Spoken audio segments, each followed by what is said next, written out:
De retour entre nous exclusivement sur les ondes de TV Rogers et on veut encourager nos jeunes à aller à l'extérieur. Et il y a une nouvelle initiative qui a été mise sur pied qui s'appelle Amusons-nous à l'extérieur. On en parle justement avec la chercheure associée, Madame Louise Legault. Donc, une initiative qui a pu prendre jour grâce à la Fondation Trillium de l'Ontario, pardon. C'est bien ça, c'est bien ça. Et puis, nous avons un troisième partenaire à la table qui s'appelle l'Association francophone à l'éducation des services à l'enfance de l'Ontario. Donc, le CPO s'occupe de la mise en œuvre et de la logistique, c'est-à-dire le recrutement, etc. Et l'Association francophone à l'éducation des services à l'enfance de l'Ontario s'occupe de donner, d'animer, d'amener les matériaux didactiques et d'amener le matériel nécessaire aux gens. Alors, comment a pris jour, comment a pris naissance ce projet-là, cette initiative? D'où vient l'idée? L'idée vient d'un bulletin de l'activité physique chez les jeunes de participation. Oui. C'était ce bulletin-là a sorti en 2015 et ça résume, ça donne des cotes, ça donne des notes. Et puis, la note pour l'activité physique des jeunes était de D+. Oh, c'est pas bon, ça. Non, Je me rappelle à l'école, c'est pas une bonne note. C'est pas une bonne note. C'est proche de la faillite. C'est ça. C'est parce que 14% de nos jeunes de 5 à 12 ans passent moins de 60 minutes par jour à faire de l'activité physique. Donc, il faut faire quelque chose. Ça, c'est propre au Canada ou c'est en Ontario? C'est propre au Canada. Au Canada, OK. Au Canada, et puis la recherche dit, il y a beaucoup de bénéfices, autant de santé mentale, physique, avec l'activité physique, mais au-delà de ça, quand on fait de l'activité physique et que c'est nous-mêmes qui dirigeons notre jeu en tant qu'enfant, il y a d'autres bénéfices. On apprend nos limites, on peut tester nos limites. On apprend la résolution de conflits. Ça nous rend un peu plus résilients. Ça nous rend plus confiants en soi-même quand on rencontre des défis. Donc, il y a beaucoup, beaucoup de bénéfices rattachés à court terme. Puis à long terme, on sait, si on bouge, on a moins mal au dos, aux articulations, l'obésité, les maladies chroniques à long terme. OK. Là, quand vous dites que c'est des jeux dirigés par l'enfant, ça, c'est versus ceux qui sont planifiés par l'école, dans ce sens-là, c'est ce qu'on veut dire?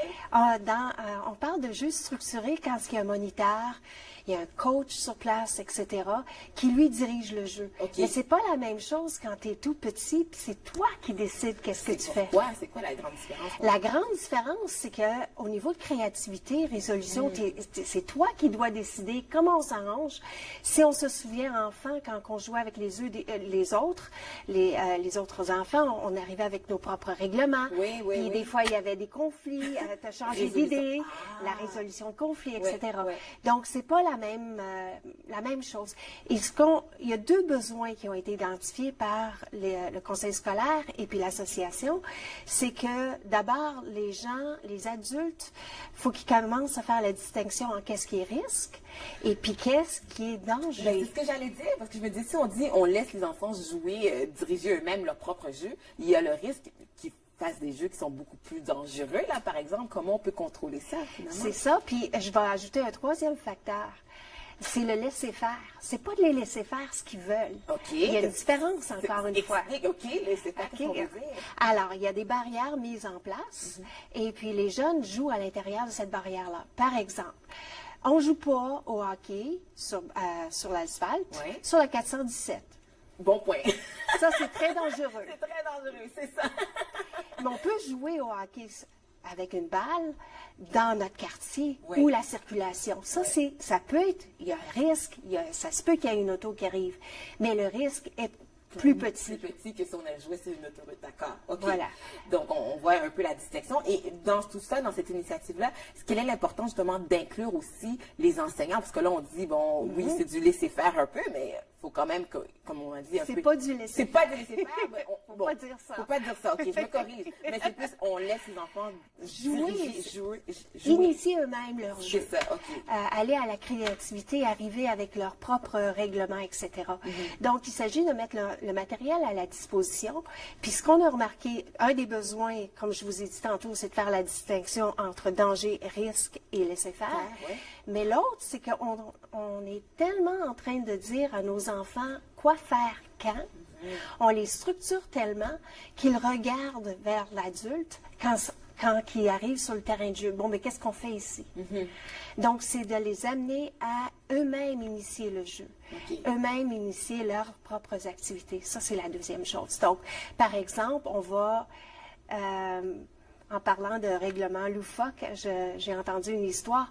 Vous savez, les gros pneus usagés des camions. Oui. On peut mettre ça dans une cour d'école. Les enfants peuvent jouer, sauter, etc. Ouais.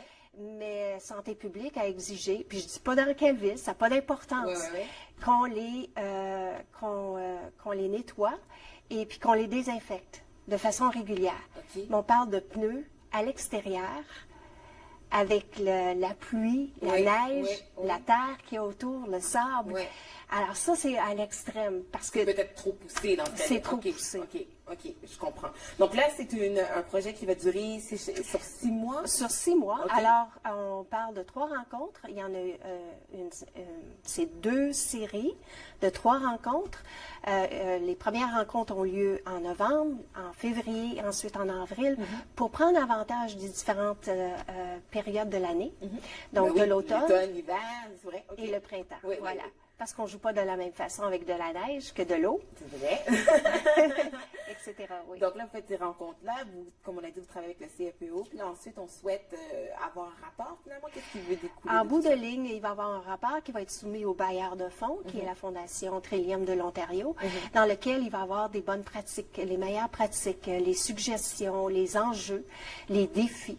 Il y a beaucoup de règlements et justement des conceptions. Les gens ont de la difficulté encore une fois, je retourne à faire la différence entre danger et risque. Et risque, oui. OK, alors il y a beaucoup de restrictions. Alors, savoir, bon, mais comment on a passé par-dessus ça, comment on a été innovateur pour allouer nos enfants de jouer par eux-mêmes à l'extérieur. Vraiment une belle initiative. On a hâte de voir la suite. Donc là, je sais aussi qu'il y a des ressources en ligne pour les parents, les écoles aussi, que les gens peuvent aller voir aussi. Oui, il serait important si vous pouvez annoncer on partagera sur les médias. C'est participation aussi, il y a un rapport. Il y a un rapport, voilà. Puis aussi, à vous de jouer ensemble qui donne des idées aussi pour les jeunes. Plus de 100 idées de jeux. Donc, on a hâte d'avoir la suite de cette initiative. Merci beaucoup, Louise Legault, d'être venue nous en parler. Merci, Barbara. Donc, l'initiative Amusons-nous à l'extérieur à suivre justement pour les détails du rapport. C'est surtout important d'encourager nos jeunes à être imaginatifs finalement au niveau de leur création de jeux à l'extérieur. Donc, nous, on fait une pause capsule avec Michel Prévost.